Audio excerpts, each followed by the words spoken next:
Last week we continued the discussion of the refrain that appears after each of the meditation instructions in the Satipatthana Sutta. And we looked at the line, mindfulness established in one to the extent necessary for bare knowledge and continuous mindfulness. Tonight I'd like to explore the meaning, finally, of the last line of the refrain. And it's a very interesting line because it unifies both the practice and the goal of meditation. We see that in one sense, the practice is the goal. So the line says, and one abides independent, not clinging to anything in the world. And one abides independent, not clinging to anything in the world.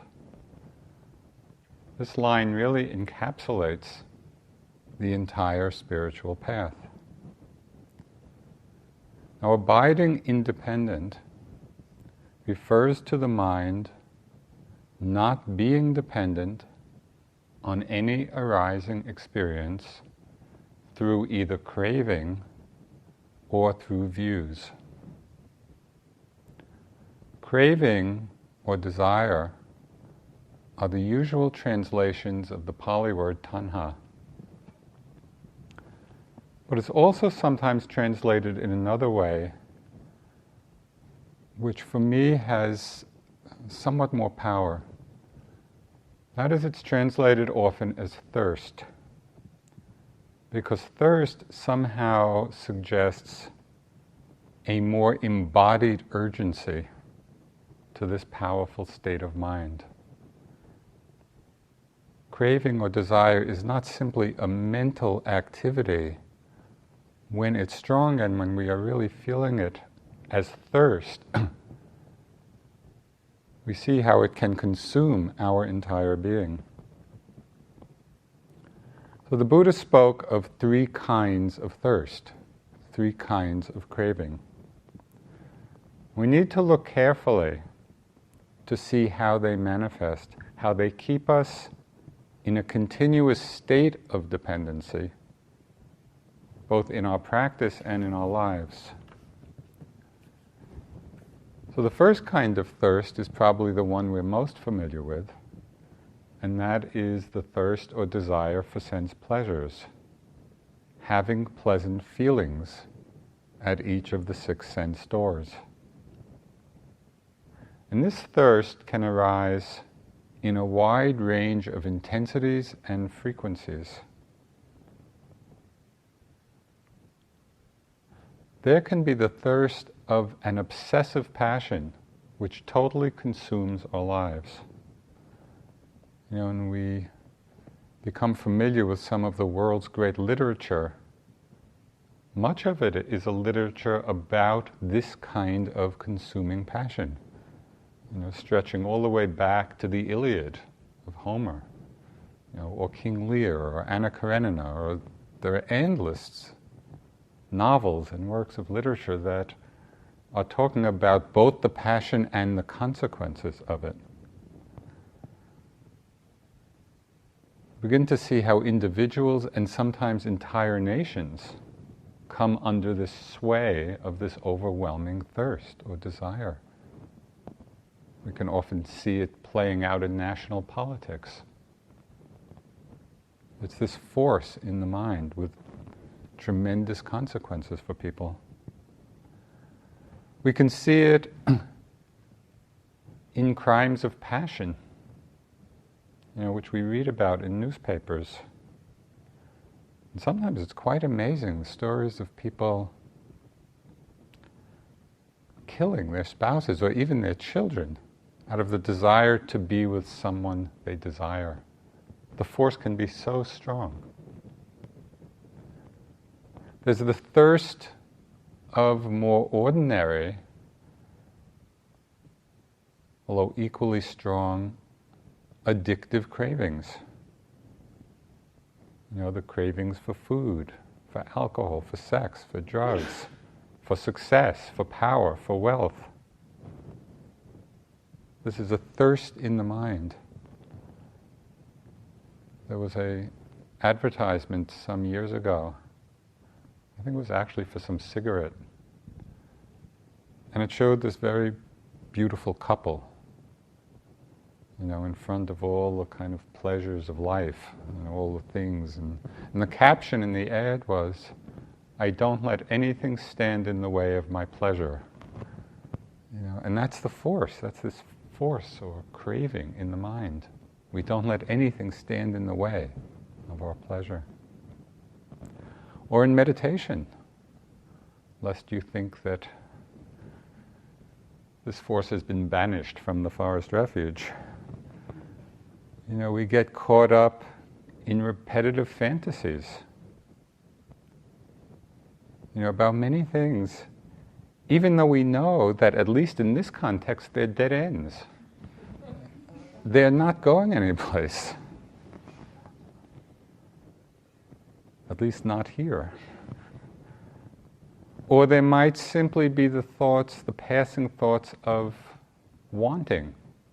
Not even if they're repetitive, the repetitive fantasies we get lost in, but just passing thoughts of wanting that take us out of the natural openness and ease of mind. When we become entranced by the object of wanting, whatever it may be, then we become identified with the force of desire, with the force of longing. And we no longer see the true nature of phenomena. We're no longer resting in the bare knowing. And in so many ways, our society and culture feeds and fosters this kind of craving. I've seen countless ads in newspapers and magazines and on email spam that in one way or another is saying, and sometimes quite literally saying, increase your desire, as if this is a good thing to do. And then it lists all the ways that we can increase our desire. This is quite different. This is quite a different message, quite different advice, certainly than in the Buddha's teachings, and specifically in a teaching that Sariputta, the chief disciple of the Buddha, gave to Anathapindika, who was the chief male lay supporter of the Buddha. This is Sariputta teaching Anathapindika as he lay dying. And afterwards, Anathapindika commented how this was a teaching that usually was reserved for monastics, and he was so appreciative that Sariputta had given it to him as a lay person, because it's really the teaching of liberation. He said, "Householder," talking to Anathapindika, "you should train thus. I will not cling to what is seen, heard, sensed, cognized, encountered, sought after, and examined by the mind, and my consciousness will not be dependent on that." So the message is very clear and simple. Of course, as we know, it's not easy to do, but it's not complicated.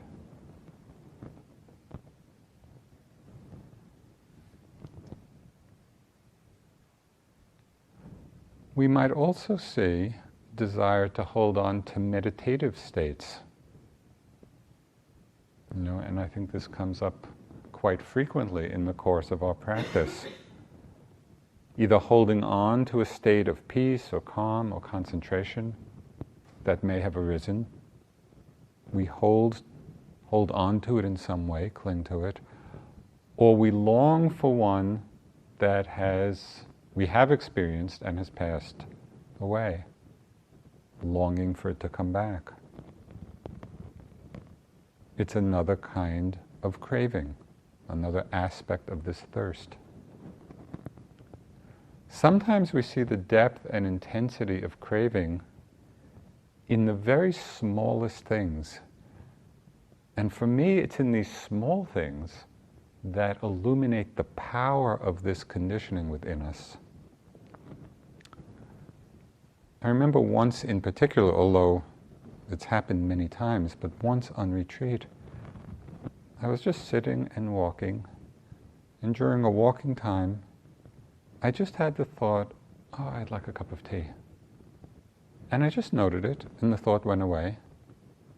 And then about 5 steps later, the thought came back again, oh, I'd like a cup of tea. And I noted it, and it went away. And 5 steps, 10 steps later, the thought came again. I noted it, it went away. This went on for some time. And then one time it arose, and there I was, off for the cup of tea. And it felt like this desire was just lurking inside, this craving, just waiting for a moment when I wasn't right on top of it. And it just interested me that, and it was only a cup of tea. What was the power behind it? But it's a strong, habituated tendency. Or maybe you're doing the walking meditation, and out of the corner of your eye, somebody's walking by. Have you ever had the urge, or followed the urge just to, okay, look up, glance, who was that? Why? What difference does it make? And yet this force of the wanting can become very strong. Or another example that has been very illuminating to me. Sometimes in sitting with the eyes open, maybe not in the hall, but sitting around when we're looking outside, have you had the experience at all of perhaps just seeing a bird pass by? Just crossing our field of vision. And the strong tendency of the mind to follow the course of it with our eyes, instead of simply just resting in the seeing, letting that sight arise and pass without the following. It's just another kind of desire. It's just another kind of craving for something so small. And yet it's very difficult to do. It's very difficult not to follow it. Often these patterns, these very simple patterns, and there are many other examples, are so familiar to us. They're so ordinary. They're so much a part of who we take ourselves to be that they remain invisible until we focus our attention, focus our mindfulness on them. The Buddha spoke very directly and incisively about the radically free nature of abiding independent, not clinging to anything in the world. This is not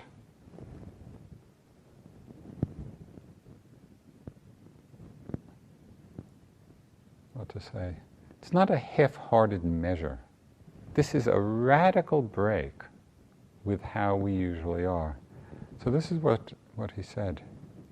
That one should make an end to suffering without abandoning the underlying tendencies of desire for pleasant feelings, aversion towards unpleasant ones, and ignorance toward neutral ones, this is impossible.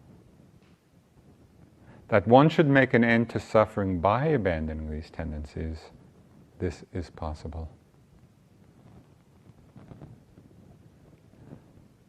So although we may still have a bit of work to do in abandoning these tendencies, these underlying tendencies of going for the pleasant, avoiding the unpleasant, remaining unaware of the neutral,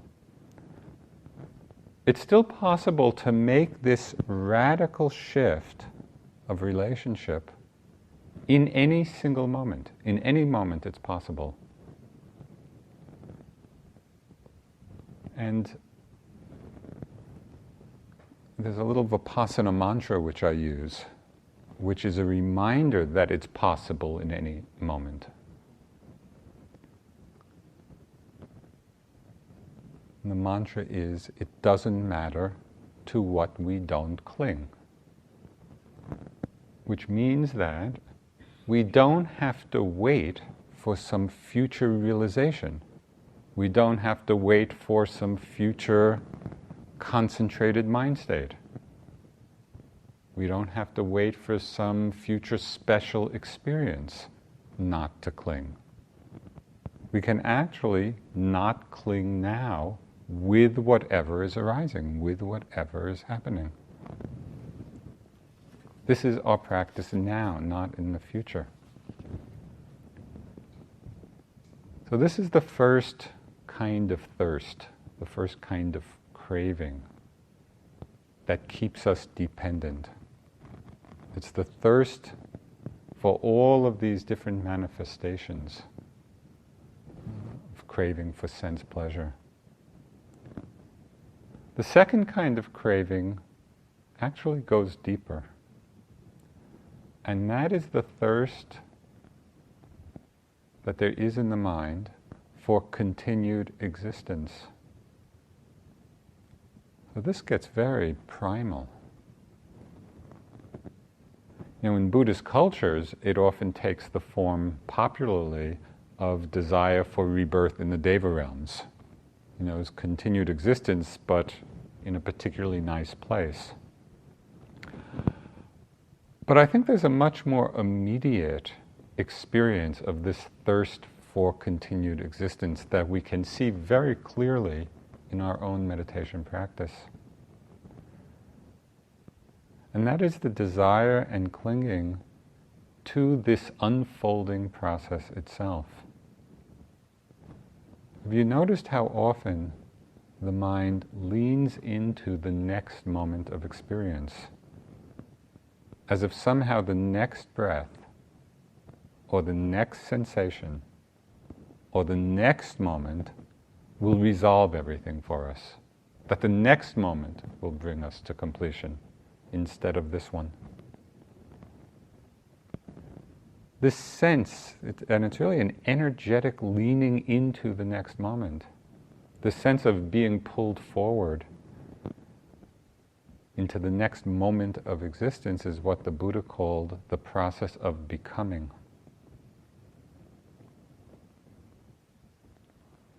So even as we use different objects of experience as ways of developing mindfulness and concentration, we need to remind ourselves repeatedly that the process of liberation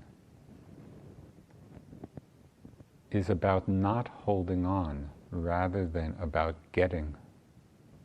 We're not sitting here in order to get something. We're practicing the not holding on to whatever is arising. Ramana Maharshi, the great Indian sage, he expressed it very beautifully. He said, "Try to be less, not more." And that really suggests the attitude of letting go. Try to be less, not more. We can see this thirst for existence, this thirst for continued existence, in some very ordinary mind states. And it's helpful to really look into them because it's rooted in this very powerful kind of craving. We see this thirst for continued existence in the repetitiveness of the planning mind. This imagining ourselves over and over again in some future situation. You know, can we notice how often the mind gets lost in these mind-created worlds of future self? You know, I will be this, I will do that. The planning mind is so rampant.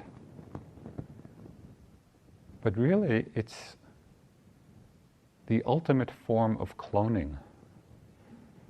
You know, it's just replicating the I in the future. We replicate this sense of ourselves endlessly. somehow there's no ethics board in our minds, which is saying this isn't a good idea. Seeing plans or thoughts in the moment is not a problem.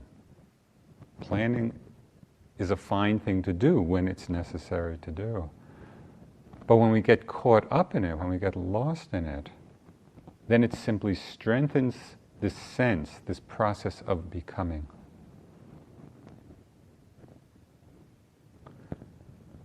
We can see the thirst for existence, this craving for continued existence, in the form of expectations. The desire for something else to be happening. It's very helpful and valuable to pay careful attention to the arising of expectation, because when we don't, it simply brings about a lot of agitation and disappointment in the mind. It locks us into the cycle of hope and fear.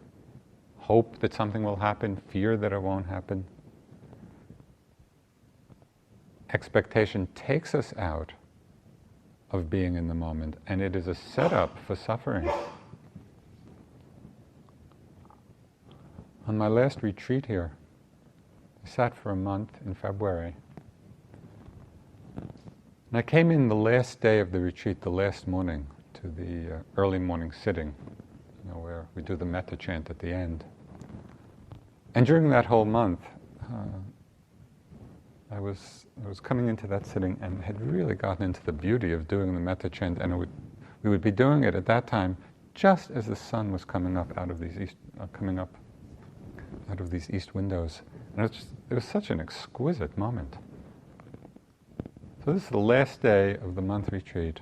I come into that sitting, and I had a wonderful sit. It was like the deepest sit of the whole month, and it just felt like my heart opened to a whole different place of understanding. And of course, you never know whether we go out of a retreat on a high or a low, or a good sitting or a difficult sitting, but this time it was just this wonderful sitting, and I had the thought, oh, this is great, and I'll just end it with this metta chant, and it will be the perfect end, to this perfect sitting. So I'm just there kind of in this wonderful state. And the sun's coming up, and we start the metta chant. And somebody starts joining in the chant completely out of rhythm. And the only thought that was going through my, how can they ruin my perfect sitting? This was the final culminating moment of this whole retreat. May all beings be happy, be peaceful. How can they ruin my sitting? It was so striking and also so humorous. It illuminated for me very clearly the difference between expectation and aspiration. It illuminated the expectation that I hadn't even realized was there, of how I wanted the sitting to be, how I wanted the sitting to end, how I wanted the retreat to end.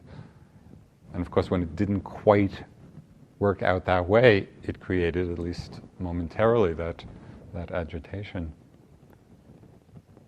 But expectation and aspiration are two very different things.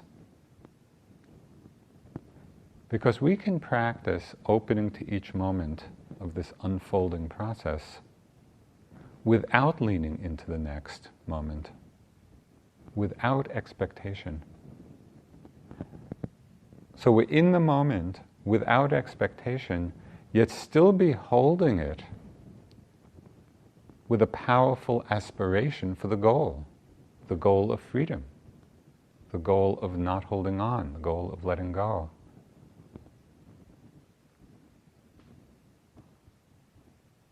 And right in this, there's an interesting merging of two models or descriptions of practice.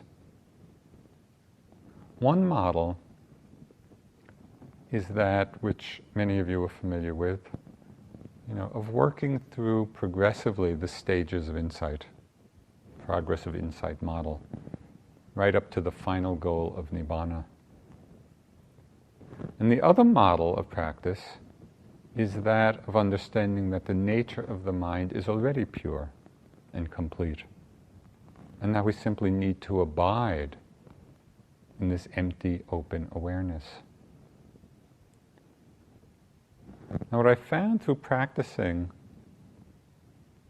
with each of these different models, or each of these different descriptions of the practice, one is this progressive development through stages, one is just abiding in the naturally open and pure state of awareness.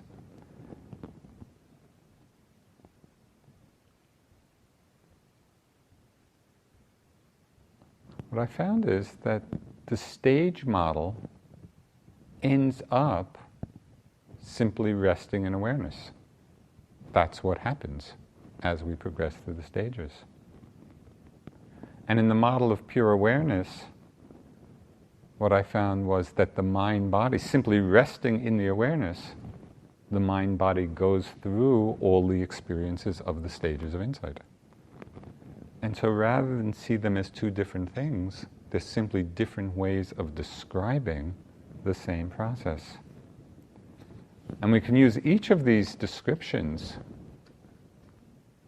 each of these different models, as a skillful means, and in some ways as correctives for each other. Because if we're caught up in striving and expectation, if we notice that in our practice, a very useful mantra to employ at that time, and one which has helped me a lot in my practice, the mantra is, it's already here, or already aware. It's not something to get, it's not something to look for, it's not something I need to expect or want. It's already here. The mind is already aware. And just in that moment of reminding myself of that, can feel the letting go, can feel the relaxing back into the moment, into the ease of non-clinging. On the other hand, if we're just cruising along, more or less abiding in awareness, but really without precision, and maybe with questionable continuity, then periods of active mental noting can reconnect us with the unfolding process of the stages of insight. And so the two really support and serve one another. And both of these approaches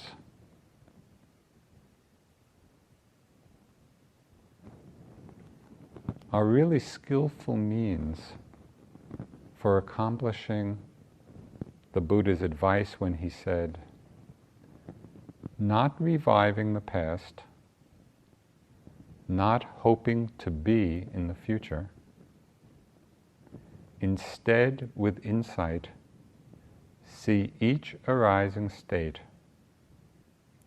not craving after past experience, not setting one's heart on future ones, not bound up with desire and craving. So we use all the different models of practice, all the different descriptions of practice, just for this end.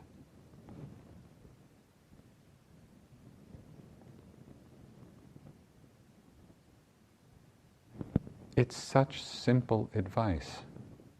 Not reviving the past, not hoping to be in the future.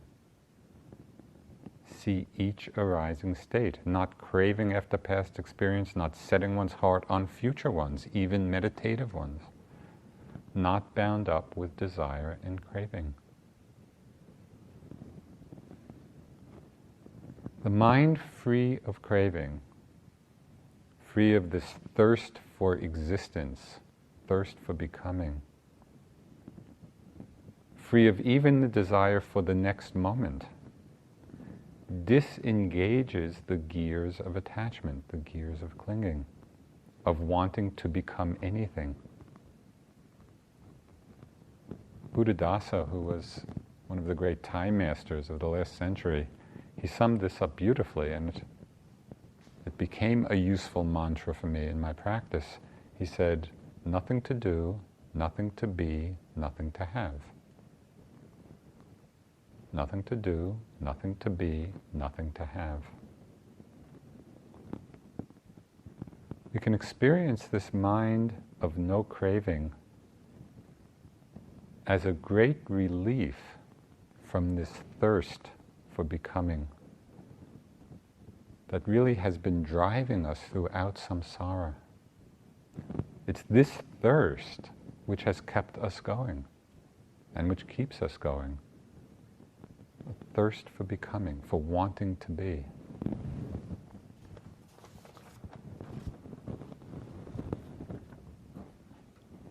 I want to read something, just a little passage by Paul Bowles, the writer who spent so much time in North Africa. And this is just his description of the experience of the Sahara. Immediately when you arrive in the Sahara for the first time, or the 10th time, you notice the stillness. Then there is the sky, compared to which all other skies seem faint-hearted efforts. Solid and luminous, it is always the focal point of the landscape. Presently, you will either shiver and hurry back inside familiar walls, or you will go on standing there and let something very peculiar happen to you. Something that everyone who lives there has undergone, and what the French call the baptism of solitude. It is a unique sensation, and it has nothing to do with loneliness, for loneliness presupposes memory. Here in this holy mineral landscape, lighted by stars like flares, even memory disappears. Nothing is left but your own breathing and the sound of your heart beating.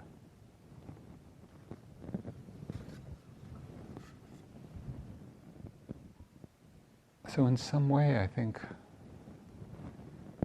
we experience the inner Sahara, where we come back to that elemental nature of what's happening.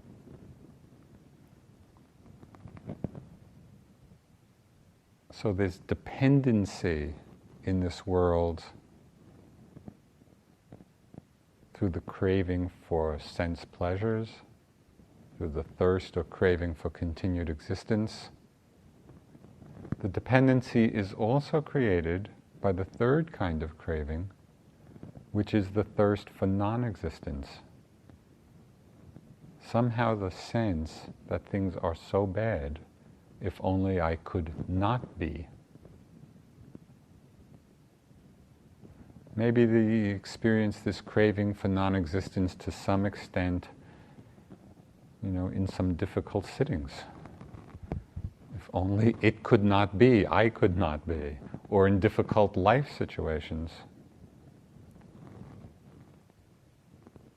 Bruce Chatwin, who is an Australian travel writer, he wrote this wonderful book about all the awful trips he took, of just kind of the worst places he ended up, and the most uncomfortable places. And the title of the book, which really appealed to me, was, "What am I doing here?" And we can see that question arise so often, both in our meditation and in our lives. What am I doing here? In the course, the 1984 course with Sayadaw U Pandita, when he first came to IMS, and it was this very intense, difficult course. Both Michelle McDonald and I, it was a very difficult retreat and painful and a lot of intensity. And afterwards, we formed what we called the Dukkha Club. And our motto for this Dukkha Club was from the poet, I think he's a Central American, I'm not sure, poet Dario.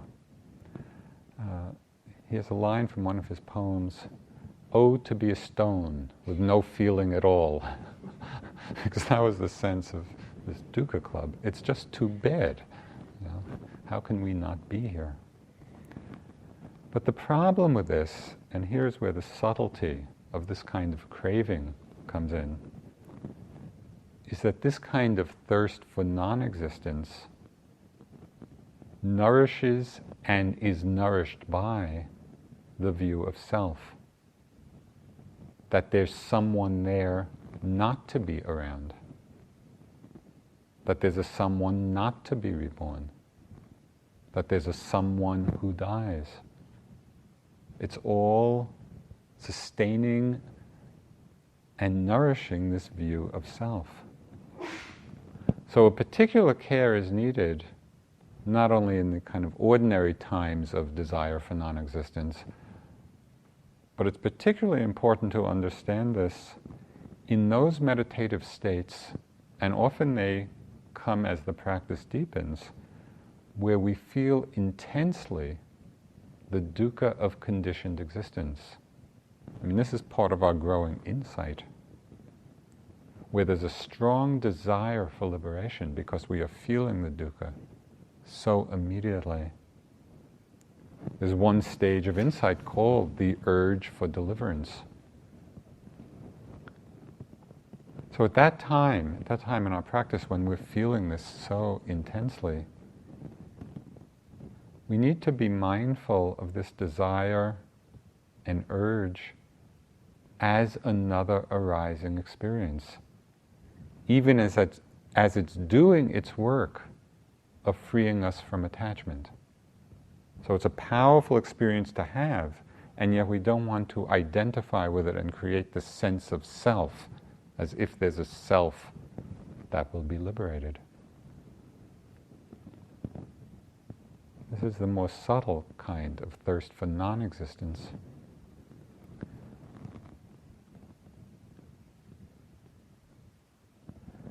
The great discovery in practice is that on one level, birth and death, existence and non-existence, self and other, are the great defining themes of our lives.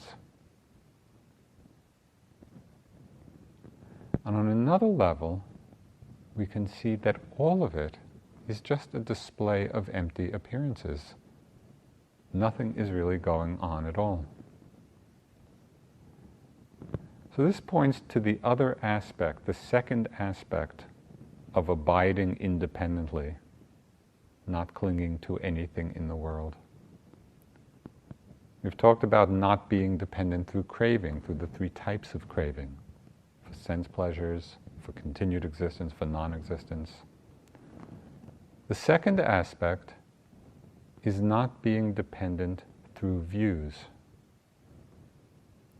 And in Pali the word is ditthi, which is most fundamentally the view of self.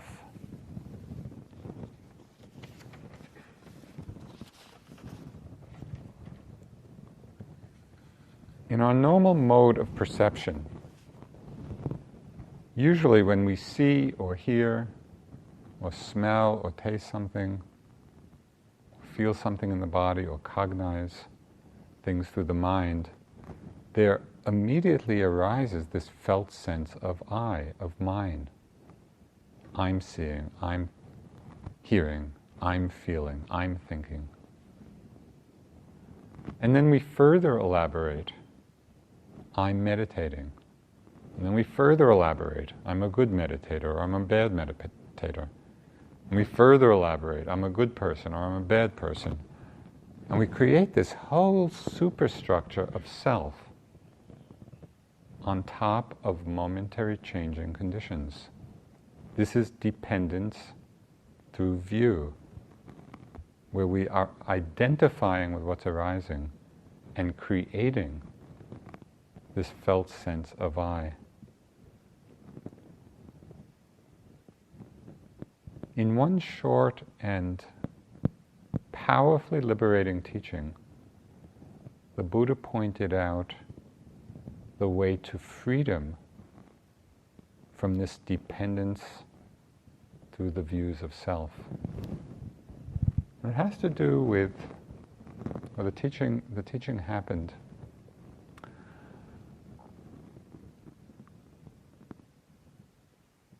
when this man came to him, and he was an ascetic from another part of India. He had been shipwrecked. He was a merchant, actually, who had been shipwrecked on the shore of India. He was in the southwest. And all his possessions were gone. And so he just started wearing clothes of bark, right, to cover himself. And people saw this man just covered in bark, and because ascetics at that time in India were highly venerated, you know, the people came and they saw this guy just covered with bark, and they thought that he was this, you know, powerful ascetic, and so they just started worshiping him and venerating him and bringing all kinds of gifts. And after a while, he started to maybe wonder, well, maybe I am really an arhat, you know, because people were treating him like one. So it said that he started wondering, you know, am I? And it said a deva who had been in a former life a relative of his, a deva who was living in some nearby grove of trees, came to him and said, sorry, you're not really an arhat. But there is one, you know, and it's actually across India, and referring to the Buddha, there is a fully awakened being. I suggest you go see him. So this man, he was by this time quite sincere in his aspiration for freedom. And I don't know whether he went across India in his bark or he got some other clothing, but he ended up, you know, making this journey and meeting the Buddha as the Buddha was actually going on his alms round for food. And the man's name was Bahia. And Bahia said, you know, please teach me. I really want to be free. And the Buddha said, well, wait, I'm standing in the middle of the road. Let's go back to the monastery when I finish my rounds and I'll teach you. Well, Bahia was very insistent. And I said, teach me now. Something may happen to you, to me. So a second time, a third time. So finally the Buddha relented after the proverbial 3 requests. But the teaching had to be very succinct because there they were standing just in the middle of the street. So he gave this teaching, the first part of which is very familiar. The second part is not so familiar because it's quite a convoluted Pali construction. But as we deconstruct the meaning of it, it points to this place of real freedom of mind. So I want to read to you 2 translations. The first will be the convoluted one, and the second will be one that begins to make some sense of it. So the first part of the teaching, the familiar part, the Buddha said to Bahia, when in the seen will be only what is seen, and in the heard only what is heard, when in the sensed only what is sensed, and when in the known only what is known. Okay, so this is the difficult translation. You will not be by that. When you are not by that, you will not be therein. When you are not therein, you will be neither here nor there or in between. This is the end of dukkha. Okay, so most of us in English might be hard to find the end of dukkha in that. But Vimalo, who was a Pali scholar, he kind of translated in a way that begins to make sense of it. He said, again repeating the first part, when in the seen will be only what is seen, in the heard only what is heard, in the sensed only what is sensed, in the known only what is known, then you will not be influenced by that. meaning you will not be carried away by craving. If you are not influenced by it, you are not bound to it. That is not creating a sense of self. When you are not bound to it, you, meaning the self, will neither be here, which means in the sense basis, the self will not be in the sense basis, nor there, in the sense objects, nor in between, which is consciousness. This is the end of dukkha. This is a powerful deconstruction of self and how to accomplish it. When in the seen, just the seen, in the heard, just the heard, in the sensed, just the sensed, in the cognized through the mind, just the cognized, then you will not be influenced by what arises, not carried away by craving. If you are not influenced, not carried away, you are not bound to it. Bound to it by view of self. We don't create the sense of I. When you are not bound to it, then we will neither be here, creating the I in the sense basis, nor there, not creating the I in the sense objects, nor in between, not creating the I in consciousness. This is the end of dukkha. So with this quality of bare knowing of whatever is seen, heard, felt, or cognized, we are not evaluating, we are not proliferating around these basic sense impressions. And when we practice in this way, we live as the Buddha instructed in the sutta. We live abiding, independent, not clinging to anything in the world. This is the end of suffering.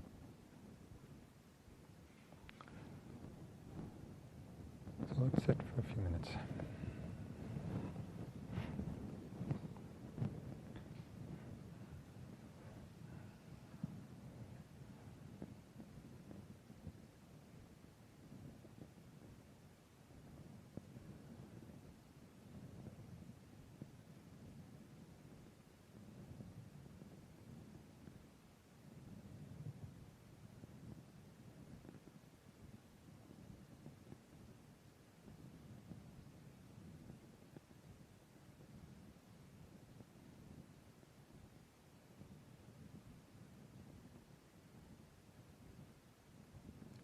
In the seen, just the seen. In the heard, just the heard. In the sense, just the sense. In the known, just the known.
This talk was given by Joseph Goldstein at Forest Refuge on May 17, 2004. It is an offering of the Dharma Seed Audio Archive.